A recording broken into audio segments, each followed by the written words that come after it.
My platform is called Who Are You? Your Identity, Your Issue. So I love talking about identity, cultural, heritage and things like that. Just briefly, tell me about who George is. There's so much, I think, to condense everything. So I'm Georgie Calverley. I was born in Durban. Um, my mum was from the Griqua tribe. Oh, My dad was from Xhosa English. okay. So he spoke Xhosa, my mum spoke Afrikaans, Okay. and I grew up as English. What a combo.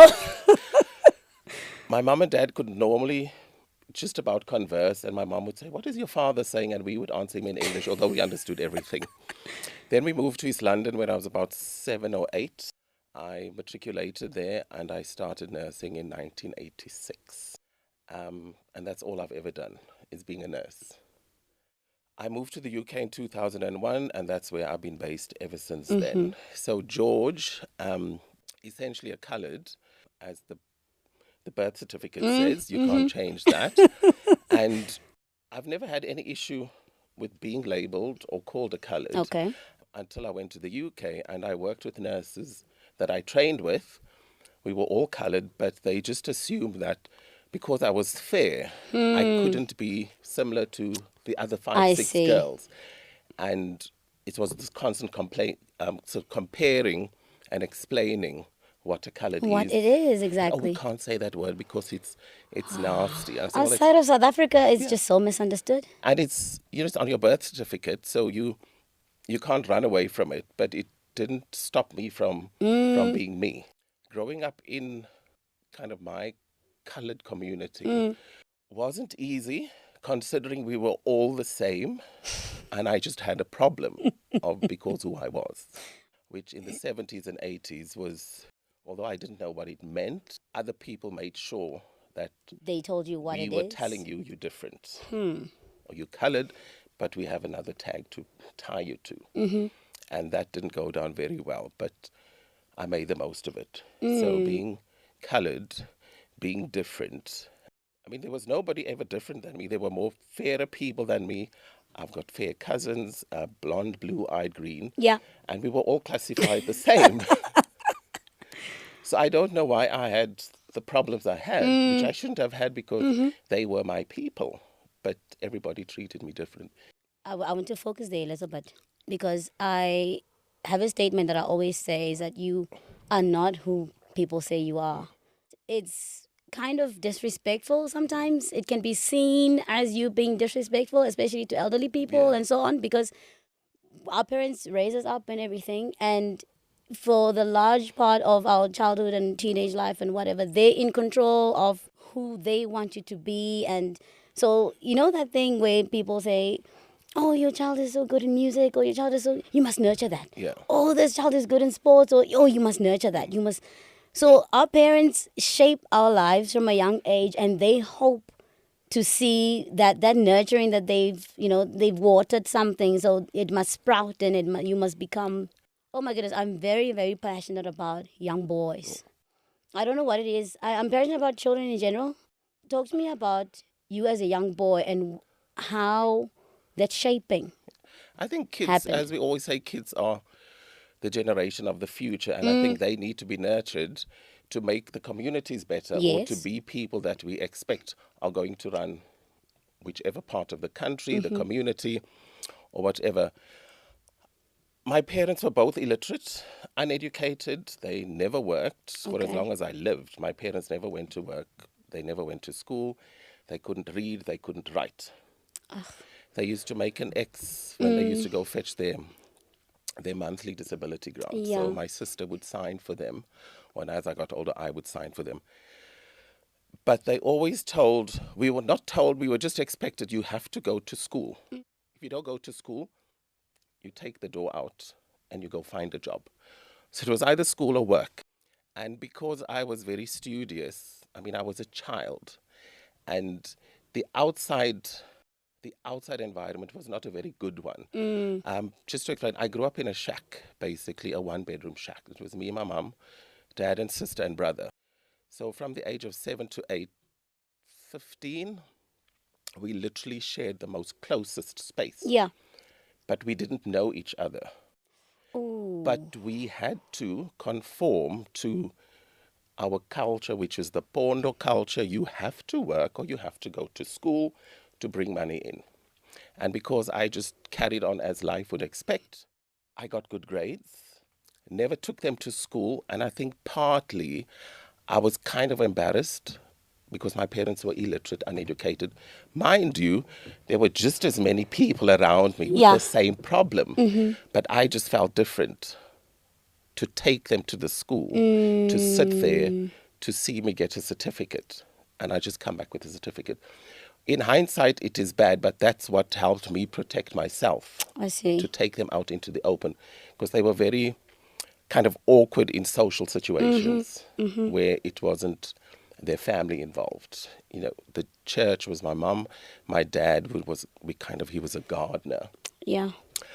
So he would sit in his garden all day. My mum would go to church wherever. She was the only one that went to church with my sister. So I never got them involved in my life.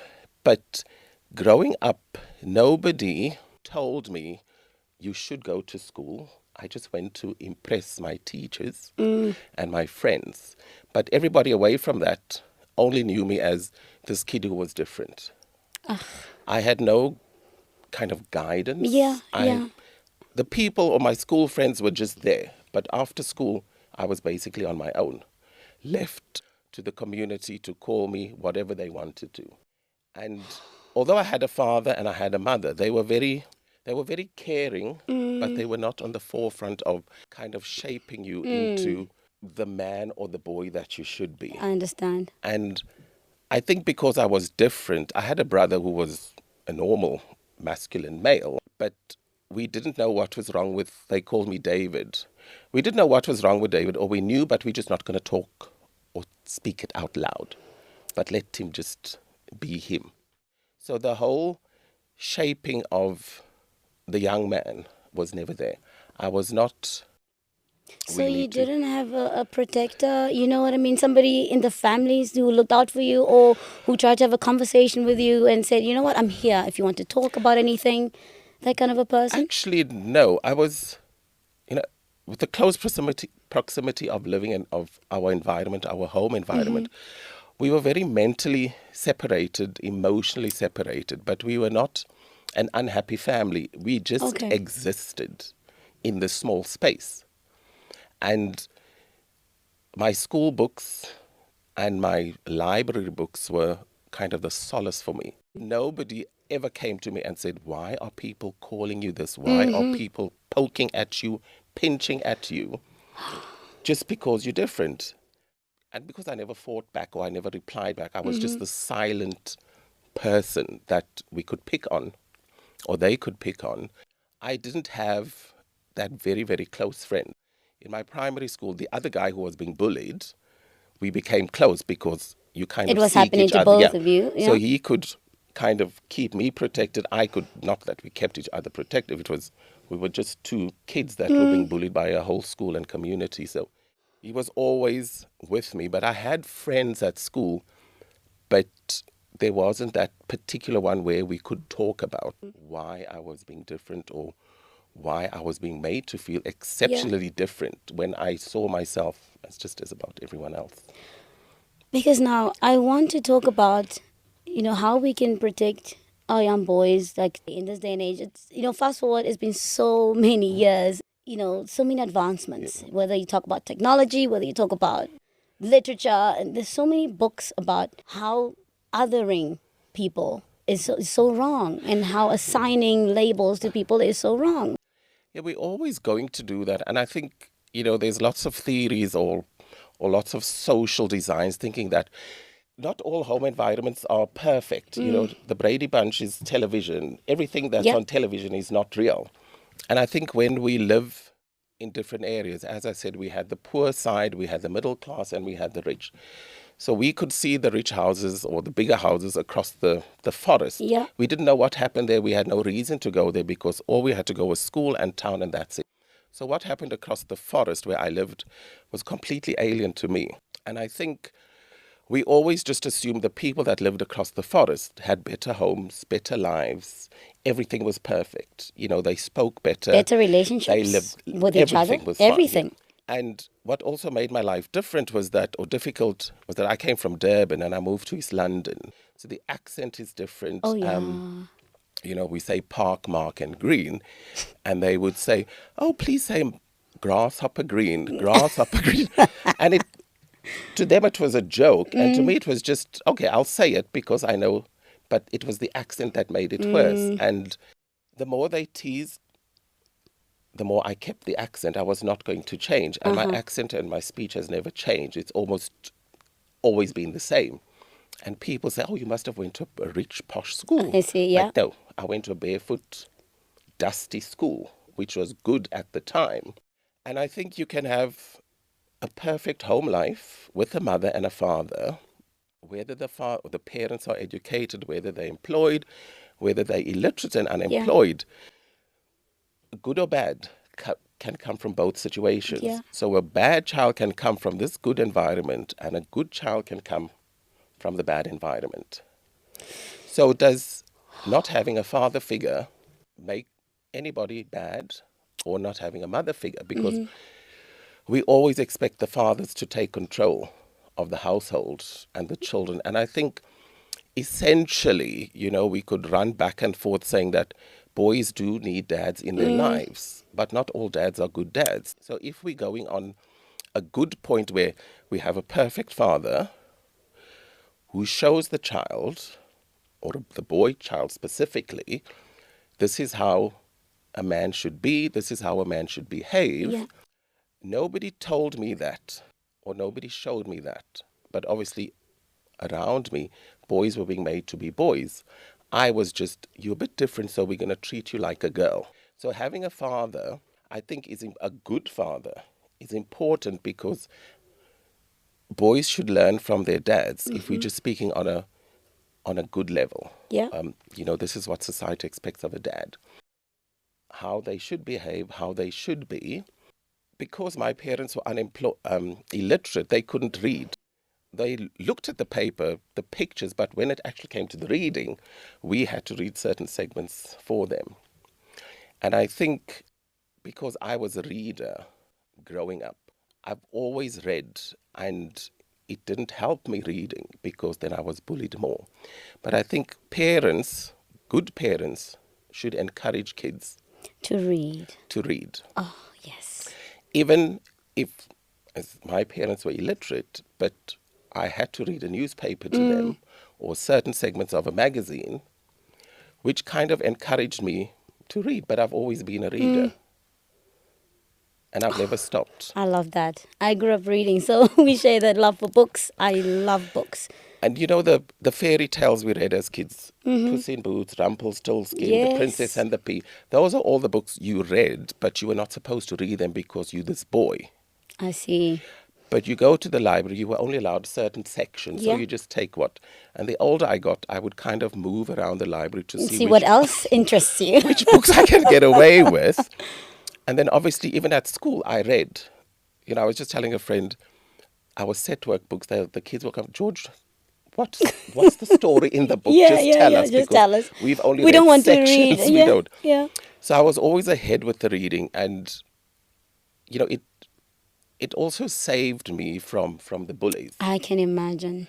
So going to the library, getting the books, going there was a problem. Coming back with books was a problem. But nobody could control what I did with the books after that. Yeah. So I would sit and read, and nobody could tell me what to do. They were my books to read, and I enjoyed it. And the more they bullied, the more I read. The more they bullied, the better my results got at school. Oh, that's beautiful.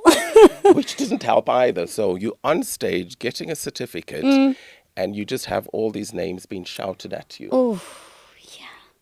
And in hindsight, maybe that's why I didn't take my parents there, because I didn't want them to hear what was being said to their son.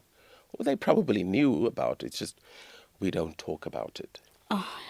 But reading has always been Your comfort, my your comfort joy. zone. Yeah. And as you get older, you obviously move to different genres. And And what it also does is that it exposes you to different. Of You course. don't have to travel. Yeah. You read, Yeah. you learn. Your mind goes there Yeah. to Amsterdam. Automatically. Yeah, yeah. And I used to babysit some of my friends' kids, and you just take a book. They're just looking at the pictures, and you create your own story around the picture. They don't know what the words mean, but you just telling them a story that you might live in the future or you've lived in the past. And that also encouraged those kids to like reading, because Uncle Georgie used to read to us. He used to make up all these weird and wonderful stories, whether they were true or not, didn't matter. Storytelling. It was just, it's story time with Uncle George. Because, okay, so storytelling books, that's one way to give young boys comfort, I guess. Offering a skill to them, you know what I mean, that they can grow up with, and it can even protect them from their realities. But what else could we give them? I think sometimes you also feel you can't force. If the child is not going to be good at football or soccer or tennis, don't keep or taking him hockey, to the pitch. you can't take them there and make them just because they have to be in those things.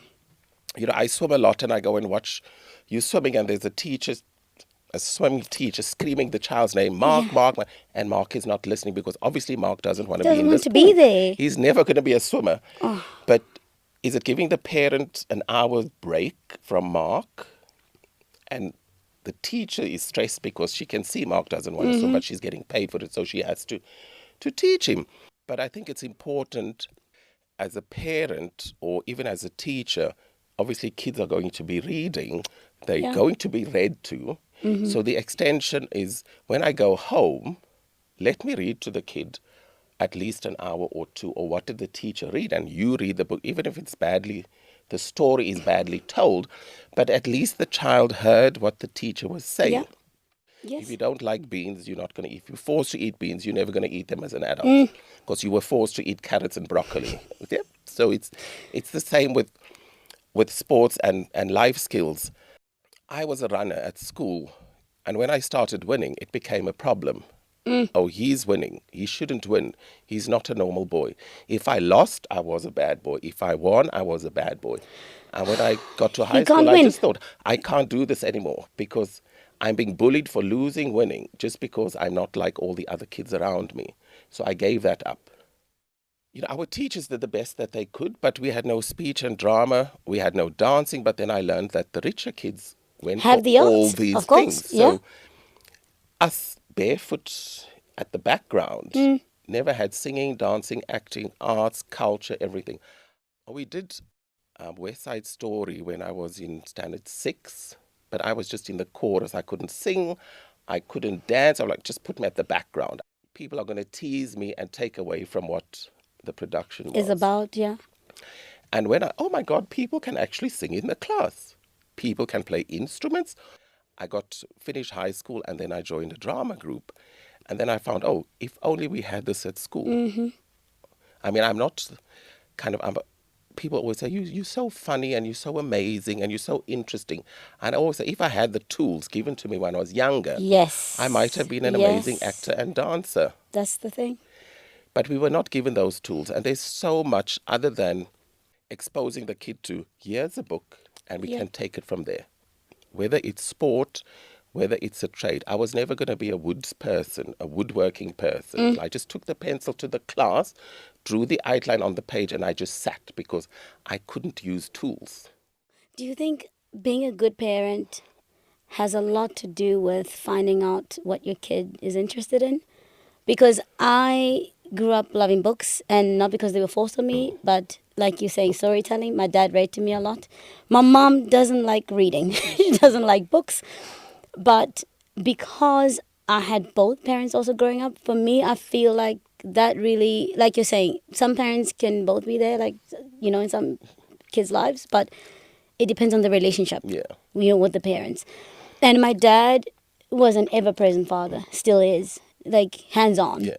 So I think, honestly, that is what gave me, my wits about me. That is what, I think, the relationship with my father, that's what made me who I am. Because I look around, and we always hear, especially for us South Africans, how many boys grow up without a mom or dad, or, both parents not being around, and they get into all these, tantrums and violent outbursts, and they abuse the girlfriends or boyfriends or whatever the situation is because of the background. Everything start, child psychologists will tell you everything starts from your home life and so on. What I want to get to is, having a child, what makes you a good parent? Having a child, is it that you care so much about knowing who your child is, finding out what interests them, and even though you don't have much, but how can you give them the best that they need? I think, personally for me, we grew up poor. Both my parents always instilled, if you have to be kind to people always. There we It's go. the one that's going to take you the furthest Yeah. in life. If people don't like you, that's their problem. Yeah. And you treat them how you would like to be treated. If they show you otherwise, you turn and Of walk course, the you other can way. leave. Yeah. You don't have to force yourself on anybody. And, a fatherless home, or even a home with a father who's not presently, emotionally, physically There we go. Yeah. is always going to be tough on the children, and especially the boy, because the mother will transfer Yeah. the duty, like you now, the man in the house, even if the child is 6, 7, 8, 10, 12. And we always say that's why when kids are in a gang, they accepted. In gang situations, I'm with people who accept me. This is me. People like me. I can be big, small, Yeah. whatever, but I'm strong in this gang. So if they want me to do bad things, I can do it because I've got the gang behind me. Whereas at home, the father can say, this is not what you're going, this is not. Or the mother can say, but who are you to tell me what to do? You just the lady in the house. I am the man in I the see. house. Yeah. Irrespective. But as I said, it's just one of those things. I didn't make bad choices because I didn't have to. All that was expected of me is you need to go to school until you feel you don't want to, my child. With the father there, if we created a problem, all the uncles came together and spoke about this naughty child, and the story came back to, this is what we decide Yeah. as a collective. You are bringing shame. You are not pulling your weight. You need to stop. So parents, good or bad, should take it in that our kids are not always going to follow because there's course. always the peer pressure. There's always society. What we have in the house is less compared to so and so. Kids want what others have. I grew up with very little. And at the age of 58, I still have very little because I'm an extension of my childhood. I had nothing, had little. I do not want a lot. But we don't need a lot. But other people I grew up with have more than most. Having had very little in my childhood and having little in my adult life makes it easy to navigate life because you know what you want physically, emotionally, materialistically.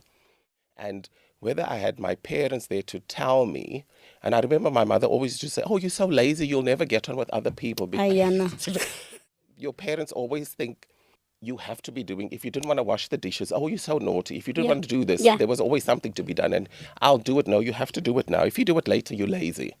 And you'll never be able to live with other people. You'll never be able to, just because, yes, mommy, I'll do them, but later.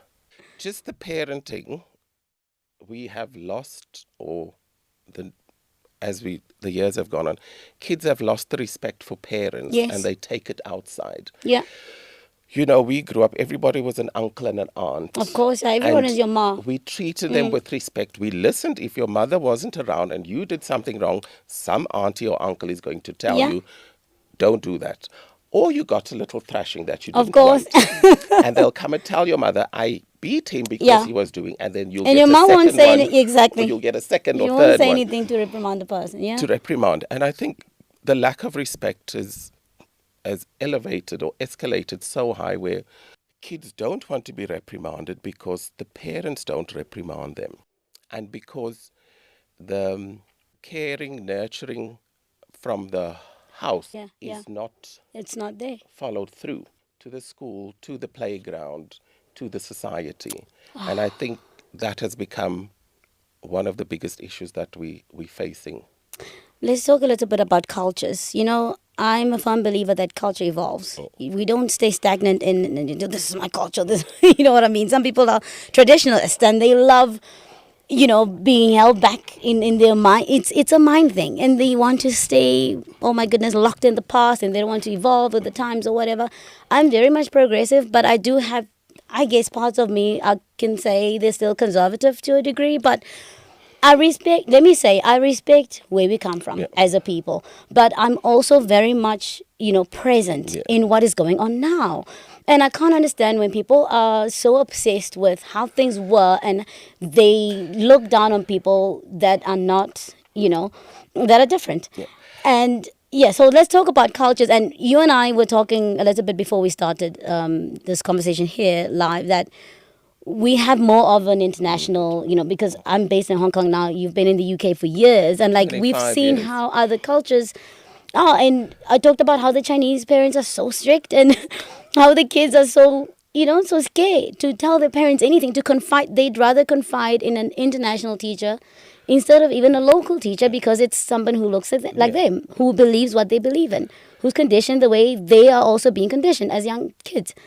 So talk to me about, it's not just a South African issue. I think it's a global issue that why are some people so stuck in the past? They don't want to move on. We talked a little bit about religion and so on, and but like I'm saying, with the Chinese, they're not really big on church, I would say. But in Hong Kong, it's open. I've met Christian Chinese people there, but they still take their culture as, we're Chinese, and kids have to be academically, sound and excel in everything they do. And if the kid fails, they're suicidal. If the kid is different, and they know that they are different, and they feel obviously they can't even tell their parent, they're suicidal. What can we learn from other cultures that are getting something right in encouraging boys specifically, or just any child to come out and be expressive about who they are? I always, say history. I was a good history student. History is the past. We learn, Yes. or we should learn from the past. Lessons and, And move on. we can't change the history. Yeah. It's either set in stone, or it's set in writing, or it's set up against the wall. There's nothing that's going to change. Yeah. And humans, we've evolved, or we're still evolving. We change certain aspects of our emotional side, Yeah. mental side, physical, sexual side. Everything's now become a fluid generation where you can flow in whichever direction. But there are some things like history that are there for Yes. eternity. Yeah. Changing anything is not going to change who we are. For me personally, I'd always say, I'm colored. It's in certain terms that I talk about. I can't change that. Yeah. It's stuck. You're born the way you're I born. was born the way I was born. In the I was family you're born into. And given this is the right, this is what you must Yeah. do, this is how you're going to do it. And we did it. As we got older, I never, for once in my life, thought I'm going to end up in the UK as a nurse, an international nurse, working with patients from all over the world. Because we don't know where life is going to take us. There we go. It's fate, or whatever destiny, or whichever path you want to think you're going, you have no say in that. Sometimes we can work towards it. Yeah. And I never certainly worked towards anything. I just went along as society expected me. I did think I want to be a social worker when you had to say something in standard eight. Yeah. I'm like, I'll be a social Give them worker. something. I didn't know what it entailed. what it meant. Yeah, what it meant. And when I finished matric, I was stuck. It was, you need to go and work to bring money back to the house. And my niece said, they're looking for student nurses. And I went and she says, you could go do anything with your results. And I said, no, I need to do this because I need to bring money. And that's how it became. I see. I started nursing, which I liked. And I've never stopped being a nurse. And I think because I was so different and bullied, it was easy for me to care There we for go. other people. And I think, I love that. you kind of, people tell you that, but then in hindsight, you think, that's why I like looking after people, because love that. nobody looked after me There when we I go. was growing up, except the little caring I had from my home life. And I think being different historically, culturally, you can take the little bit that you want to keep and you can take it in any direction. And when I got, as I said, to England, people were just confused as to what my race was, how I sounded, why I sounded. There we go. And yet other people that come from your country, South Africa or Africa, I'm like, no, we come from South Africa. It's a continent. But you all sound so different. Yeah.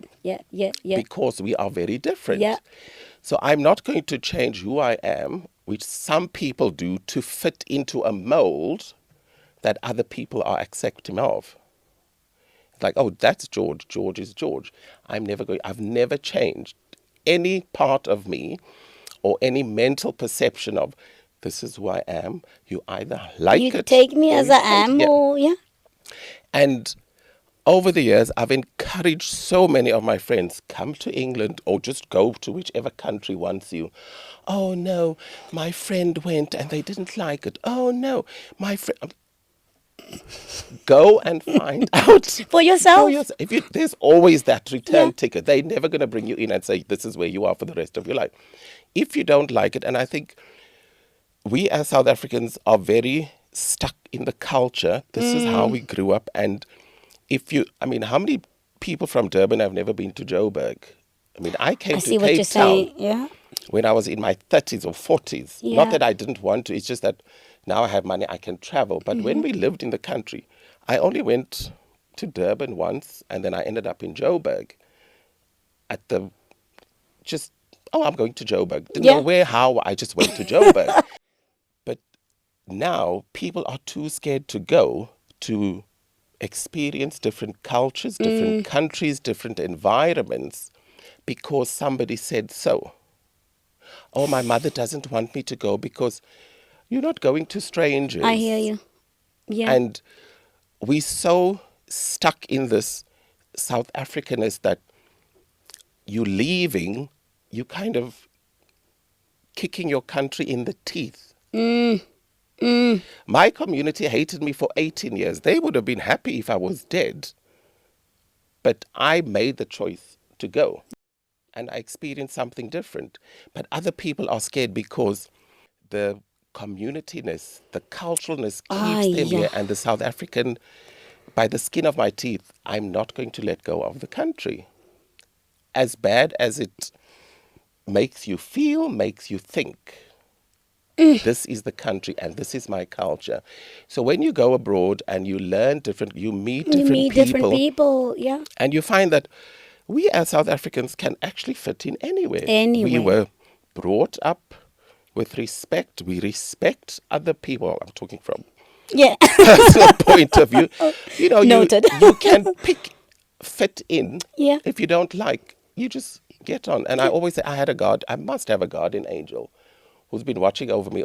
I got into some terrible situations, but you came out alive. Because of who I am, I came out alive. And I think also having read a lot of stories about the UK, about America, when I went there, I'm like, oh, wow, I'm in the places that I read about. There we go. I can connect all these dots.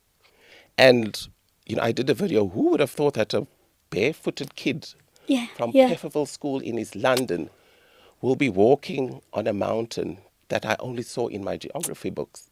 I love that. And I think that was one of the only times where I felt I needed some friend to experience this. But all my travels are singular travels. I go alone, I experience it alone, and you share. People, where's your accent from?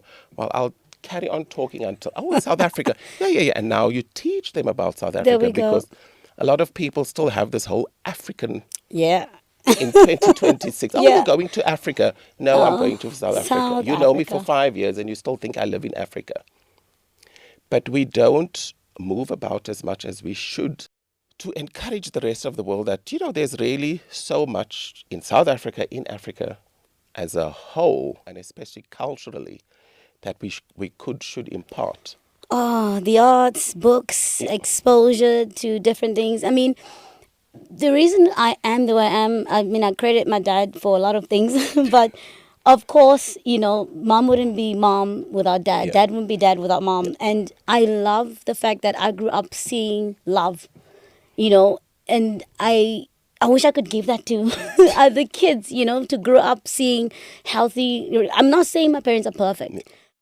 2021, we celebrated their 30th wedding anniversary. wow. And it was a big party, for our family. And I wish young kids, girls, boys, could see that people can survive if there's love in the house. It doesn't matter there's little food or whatever, but if you stick to your partner, it's a partnership. That's what I've seen anyway from my parents.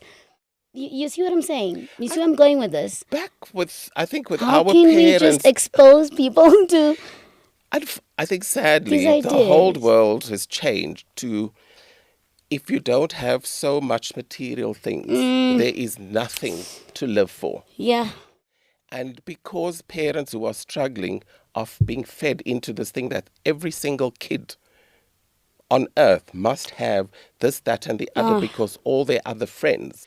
And if they don't, that's where the instability comes in. The house may be perfect, but I still have an old phone. I still have or just going on naming things. I still have an old laptop. My friend has new this and so there's this already discomfort in the home. Yeah. My friends have this. I don't have that, and that unfortunately is never going to change. We're only going to get worse. Whereas we grew up with very little, our Yes, parents did yes. the most, Yeah. and we got on with life. There was no, if I didn't have, We didn't put yeah, value you in have to wait things. till the next Christmas to get what, or they bought you the suit 6 times bigger, so you wore it for the next 4 Christmases.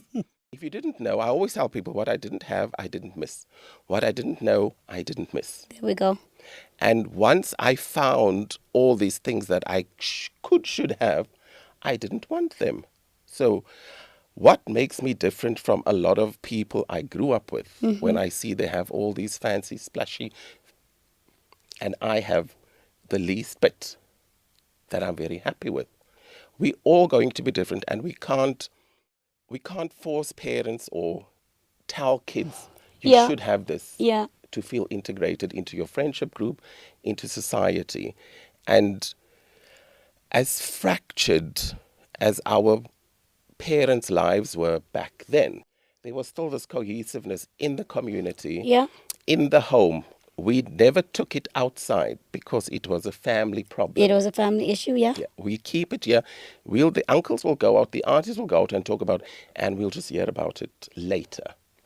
Whereas now, it's easy to expose the shortcomings of family, mum, dad, kid. And I wrote my life story about being bullied for being different and, the racial discrimination, the grooming, the sexual, but everything. And wanting to give back to my society, the doors are being shut, slammed in my face. And you want to give back because, as you say, you like to give back to the kids because Yeah. they are the ones that are going to run the world, supposedly run the world later. But if we don't give them, this is where I come from, and look at me now. And I always think when we were at school, if somebody came to talk to us, we're like, yes, let them come in. As long as they're not teaching, we'd listen to whatever they said. And I think back, or now, no, we can't have you come and talk to the kids or encourage them. I'm not saying I'm going to make everybody come to the UK or go to the US You or just leave want to South expose them that that it these is options possible. are available to you. You don't have to walk these dirt streets day in Yes, stay thinking my stuck life here. is never going to get any better, because without education, Yeah. you're going nowhere. You have to be older. You can learn something when you're older, but for those 18 years, you have to get some form of education. And I think even if you're not, I read a lot at school and I studied a lot at school. I didn't think I was particularly bright because I struggled with maths and physics, the main thing. And in the UK, you have to pass science and you have to pass maths. Like, there was no way I was going to finish school. Probably at a lower grade, I would have. But I didn't want to do a lower grade subject. So I did everything that history, geography, business, economics. I'm not the greatest at business, but, I had to study those subjects. Otherwise, I was never going to make it. And without education, or very little of it, you're not going to go far. But saying that, in the new age, you don't really need education because the internet has opened a wide range of fast making bank accounts. How I'd like to wrap it up is I always say sometimes, when I talk with friends and so on, because I'm very blunt. I'm very frank when I say some statements, and people think, oh, why are you being so controversial? Or, well, like I'm saying, I'm conservative in other parts. But for instance, I mean, as a young woman, I'm 40, and I've never really been. I don't know where I got this from, but I've never believed that you have to have a child to prove that you're a woman, or you have to get married. Because these are societal, pressures and so on. You have to be married. You have to have a child. And this proves that umosadi. Yeah. Like that. You Oh come my of goodness, age. I have such a problem with that. How would you summarize? So I also want you to talk about where we can find your book, what it's called, and everything. But how would you summarize, for instance, for a young boy, because I honestly want a lot of young men to listen to you talk, and what would you say to them? You don't have to feel that the pressure, the weight of what society tells you you are. You don't have to let it get to your head, man. I think, we, as a Pondo boy, or as a Xhosa affiliate, you had to go to the bush to become a man. Oh, that's another topic. So that would be another. That's another And one. It's a hot one. my brother went, and obviously nobody asked me at all because Yep. David was different. We're not going to Yes. take him to the bush to make They him a man because are. he's never going to be a man. So let's not even ask him. Oh my goodness. Not that I was going to go anyway. So you kind of, what was I gonna No, say? no. Because don't lose Oh it. yeah, the boys. Yeah. The boys. How can you we- can't. yes. You don't necessarily, when we're born or when we become in a family, girls are given certain duties and rules, expectations. They start preparing us for And marriage so, from 10 years so old. boys are the same. You have to be a boy man to become this adult. Yes, you have to have children. As a boy, you have to become a father. You have to have a car. The man is a house, provider. You have everything. to make money You to provide. And when we go off course, as most of us do nowadays, it's a problem to society because we're not going according to the script. Whose script? The script, well, we could pinpoint a lot, but we don't want to be too controversial because, there's, whether it's scientific, whether it's religious, whether it's Yeah. medical or psychological or social or whichever way, there's so many variables. Yeah. But nothing in life is set in stone. There we go. Nobody says you have to walk these rocks. Skip a few and you get to the end, and then you're going to have a husband, a wife, kids, a house, and a car. If you're going to wake up and then you wear a tiara, a crown, a pink dress, you're awkward. So we push you one side. We isolate you because you're not part of The mold. the mold that we expect. And we forget that we're human, we're born unique, to be unique. And if you don't fit the mold to society, there's always a mold that you're going to fit into anyway. Young men can be whoever they want to. Life would be boring if we were all the same. Obviously, Come on. we can't all look the same, walk the same, talk the There same. we go, yeah. If we all looked like a model or a beauty queen or an athlete, who the heck are we going to talk to and socialize with? Because we all look the same. My book is called A Coloured in Full Flight, and people don't like the word coloured. I said, well, it's on my birth certificate. It's just a title. If you read it, you'll find out there's more to the book. Yeah.